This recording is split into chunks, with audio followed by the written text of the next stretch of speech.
Cousin ম্যারেজে কি কোনো সমস্যা আছে? না, মেডিকেল সায়েন্স বলছে যে কাজিন ম্যারেজ না করাই ভালো। কেন? আমি সাধারণভাবে জিনিসটাকে বুঝাচ্ছি।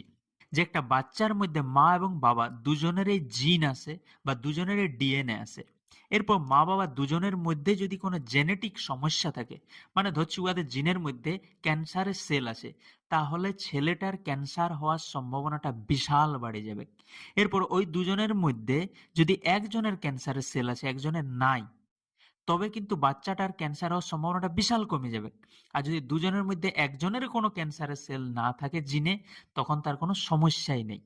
এরপর কাজিন ম্যারেজে কি হয়, যে মা বাবা দুজনে তো একটা ফ্যামিলি থেকে আসছে, একটা জিন থেকে আসছে, সেই জন্য যদি কোনো সমস্যা থাকে তো উহাদের দুজনেরই ওই সমস্যাটা থাকার চান্স আছে। সেই জন্য ছেলেটারও ওই সমস্যাটা ভয়ঙ্করভাবে বাড়ে যাওয়ার চান্স আছে।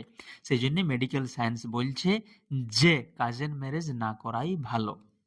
মুসলিমদের মধ্যে কাজিন ম্যারেজটা সচরাচর ঘটে থাকে। কিছু লোক বলবে যে আমি তো কাজিন ম্যারেজ করেছি, আমার তো কোনো সমস্যা হয়নি। এখানে আমি কয়েকটা কথা বলবো, যে কাজিন ম্যারেজ করলে যে সমস্যা হবে এটার কোনো গ্যারেন্টি নেই, তো এটার একটা চান্স আছে।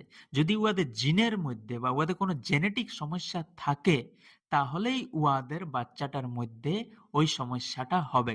যদি কোনো সমস্যা নাই তো কোনো সমস্যাই নেই। ২ নাম্বার হলো যে হয়তো উহার কোনো জেনেটিক সমস্যা হয়েছে ও জানেই নেই, বা ও মানেই নেন যে এটা জেনেটিক সমস্যা বটে। আর ৩ নম্বর হলো যে আমি হেলমেট না পরে গাড়ি চালালি আর পড়ে মরলি নাই, মানে এটা লয় যে হেলমেটের কোনো দরকার নাই। তো হেলমেটের দরকার আছে। আমি যদি পড়ে যাই তখন আমাকে হেলমেটে বাঁচাবে। এটার সেফটির জন্য আমাদের পড়া উচিত। সেই রকমই কাজিন ম্যারেজটাই সমস্যা হওয়ার একটা চান্স আছে। যদি আমি অ্যাভয়েড করি তো ওই সমস্যাটা থেকে আমি বাঁচে যাব।